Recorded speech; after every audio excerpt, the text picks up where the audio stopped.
Another breaking update coming in, and a day after protesters clashed with cops outside Sri Lankan President's house, the President has declared a state of emergency in the country. Sri Lanka has been reeling under its worst economic crisis in decades, and there have been calls for President Gotabaya Rajapaksa to step down. Under emergency regulations, now the President can order detentions, take possession of any property, and search any premises. He can also change or suspend any law.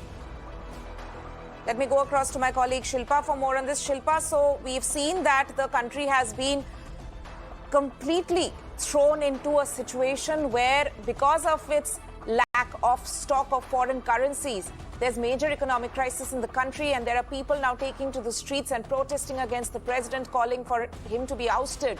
And now the president has declared a state of emergency. In fact, Sri Lanka is facing one of the worst economic crises in its history. And last night, of course, Sri Lankan President Gotabaya Rajapaksa issued a Gazette extraordinary declaring public emergency in the island nation. And this, of course, comes just a day after a massive protest took place, especially outside the president's residence in Colombo.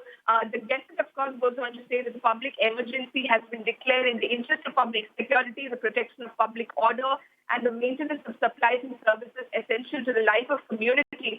But the opposition parties in Sri Lanka, they have, of course, taken objection to this move by the government. In fact, one of the MPs from the opposition ranks, Sumantinan, has taken to Twitter saying that we call upon President Gotabaya Rajapaksa to immediately rescind the Gazette notification. And he goes on to say that you cannot stifle protest and opposition to the regime by declaring a state of emergency. And he also appeals to fellow members of parliament not to approve this ill-advised move. Now, the government's justification is also that, ever since the protest took place, the government has been blaming extremist groups for these protests that are erupting in the island nation.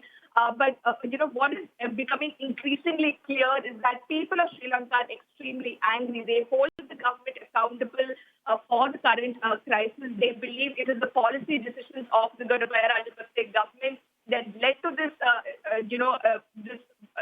economic crisis in the country, and they also blame the government for not taking adequate measures to resolve this crisis.